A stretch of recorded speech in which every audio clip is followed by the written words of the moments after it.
Hi everybody, this is Laura. Thank you so much for joining me on my channel. Today I have a layout that I made using the Shimmerz Paints November Color Kits collection.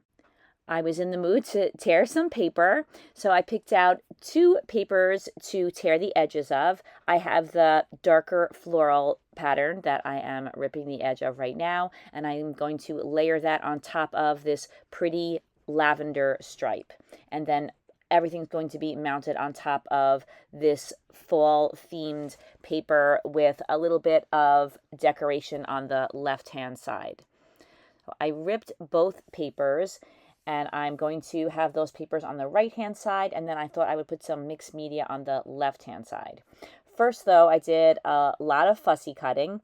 I cut out these really large, beautiful leaves. I love the watercolor look to them. And then there are a number of smaller embellishments that I fussy cut out as well. I don't use every single piece that you see here, but I do end up using the majority of these embellishments on my pages. I inked the edges of all of these pieces with some Distress Oxide in aged mahogany. I thought that that color went really well with this collection. I'm really sorry that some of this didn't record. What I'm doing is adding some mixed media to the line to the left of where those ripped papers are going to go. I'm using some Shimmerz Christmas Cheer. I thought that this color would look really nice with all of the fall leaves and it wouldn't overpower the layout. I used the packaging technique to apply the color and I added several layers. I also used my paintbrush and I added a number of splatters. I have gotten to really love the color Marigold. That's also a Shimmerz color. And I have almost used up this whole container. I use it so often, but there was still some left. And so I decided that I was going to once again use the packaging technique and then also use my paintbrush to add a few splatters of the Marigold. I took one of the large leaves and I just trialed it on top of the mixed media. I just wanted to make sure that it was going to look the way I had pictured it in my head. I tried out putting some splatters of a Vibez color called Raisin Cane on the background. Although at the time I thought that the splatters were too dark, now looking at the video, I really like the way that that looked, but I decided not to add those splatters and instead do some stamping on the background. I used a rubber text stamp that was in my collection, and I stamped with a Ranger Archival ink called Thistle. And then I also stamped with this dot stamp. This is a Tim Holtz stamp. If this whole area with the color on it was going to be visible on the final layout, I would have broken up the stamping a little bit more. I just stamped the whole area of color from top to bottom, but I knew that you wouldn't be able to see a lot of this, so I wanted to make sure that in the areas that you could see, you would be able to see the stamping. So I stamped the whole area. And then if you're wondering why I cut off the right-hand side of the layout, I'm going to use that strip on the layout in a little while. There were some images there that I thought that I could layer back on top of the pattern paper. So I used a piece of paper that I had in my stash that I knew that I wouldn't use, and I attached down the background paper with the cutout taken out of it. That's just so that I had a 12 by 12 inch base to work from. Then I remembered I wanted to tuck a lot of the leaves and other elements underneath this pattern paper, so I removed the adhesive from the edge of the paper. That will just make it easier to get those embellishments where I want them. Once I started putting everything together, I thought that it would look a little bit better if I removed just a little bit of the paper on the right-hand side. So I trimmed a little of it off, and then I began using my fingers to bend the torn paper a little bit more to give it a little bit more texture. I decided to add a little bit more color to extend the area of color in the lower part of the layout a little bit more to the left, and then also build up the color to make it a little bit more intense. I'm using the same colors that I used before, the Christmas Cheer and the Marigold, and once again I'm using the packaging technique. Both of the colors that I'm using here are Shimmerz. These are a very sparkly paint. They definitely live up to their name. So there's a really beautiful layer of shimmer all across the mixed media portion of the page. I don't believe that you can see the shimmer on the video, but this is definitely one of the most sparkly paints. I really love this one. I'm adding, once again, more splatters. This time I'm using the marigold. I liked that combination of the Christmas cheer with the marigold. I thought that it was a good combination for this layout, and it wasn't too dark. That way the leaves would stand out really well against this background. I continued to add layers. I added more splatters. I did more of the packaging technique. I just kept adding color until I was satisfied with the way the background looked. I also went in and added a little bit more stamping because since I extended that area where the color is, I wanted to make sure that there was some stamping on that new area. And then I just went ahead and added a little bit more stamping all across the painted area. And then I also added some more dots. This time I used a Stampin' Up! Dot stamp. These dots are a little bit bigger than the ones that were on the Tim Holtz stamp. I was finally ready to call the background done. I put it aside to dry, and now I'm going to work on creating a mat for my photo. I use a small piece of watercolor paper and a Vibez called Wild Spruce Chase. I'm just painting around the edge of this piece of watercolor paper since it's going to be a mat for my photo. My photo will cover up most of the card. I put a couple of layers on there just to get the color to be as dark as I wanted it.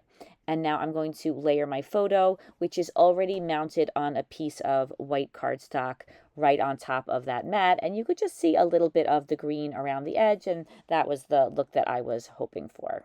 I love adding dimension, even if it's just a little bit of dimension to elements on my layouts. Photos are the first thing that I usually think to pop up. I'm using some fun foam here. I'm cutting it to size, and then I'm attaching it down to the back of that photo mat that I just painted. Now I'm using some ATG adhesive to attach that photo down to the layout. And if I don't go back and add some wet glue to the foam, I will eventually find that the photo will come off of the background. So I always go back with some wet glue, but I don't like to do that before I'm 100% sure of the placement on the layout. And it is something that I'll do when I'm all done with my layouts. I'll go back and make sure that anything that I attach down that has foam on it has some wet glue. It's totally not necessary. I could just start out by putting the wet glue on it, but I always like that option of moving things around. If you've been with me for a while, you know that I love moving things around on my layout until I have them just where I want them. So the piece that I'm working with now, that's the piece that I fussy cut out of the background paper earlier. I fussy cut it out, leaving a little bit of a white border so that it would be a little bit more noticeable against that darker pattern paper. And then I once again use the Distress Oxide in aged mahogany to ink the edges. And then I attach it down. I think it breaks up that area a little bit, and I thought that was a really pretty strip of pattern paper. I didn't want to waste it. So I tucked a lot of those large leaves all around the top, side, and under the photo. I'm embellishing with some of the smaller leaves and other elements that I had fussy cut out. I don't know what you call these little pieces. They almost look like seeds of some kind, but I thought that they were super pretty, and I like the idea of scattering them around as if they're falling, just like the way leaves are often floating through the air at this time of year. There were some really cute animals in this collection. There was a little squirrel, and I thought that would look cute in a very small cluster in the lower left-hand side of the layout. I'm going to have the squirrel along with a couple of smaller leaves there.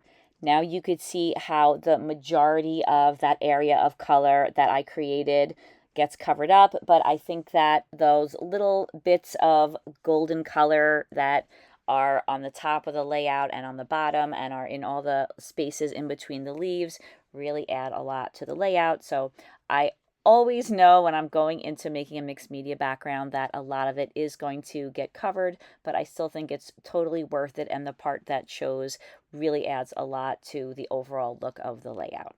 I wanted to give a little bit of dimension to those fussy cut seeds that I have on the left-hand side of the layout, so I put some fun foam behind them. Then I decided I was also going to pop up the squirrel on some foam. I like the way the squirrel is looking up, almost as if he's looking up at the picture of my two daughters. I'm going to surround that little squirrel with some of the smaller leaves that I didn't use in the larger cluster. I like the way the leaves give the squirrel a place to sit on the layout, so it doesn't look like he's floating. Now it's time to add a title to the layout. I'm using the stickers that were in the November kit. There were a number of options, but I liked this one that said "Gather Together" because this photo was taken on Thanksgiving. I cut a white circle from some cardstock. I inked the edges.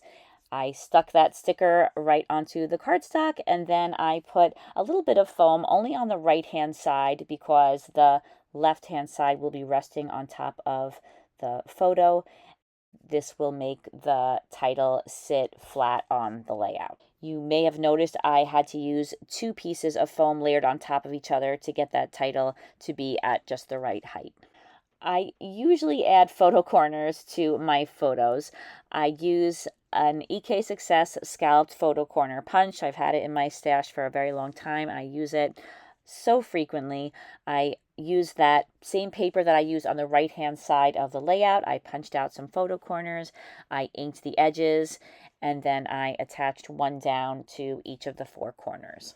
When I fussy cut out one of the pattern papers with leaves, there were a number of these really pretty dots that were painted on the page, and I really thought that they were pretty. They're not just solid dots, there's a lot of character to them. So after I cut all of them out, I inked them the best I could with the aged mahogany Distress Oxide. It was a little hard to hold some of those tiny pieces, but I did my best. And then I found that I liked the way they looked sprinkled through those leaves that surround the photo cluster.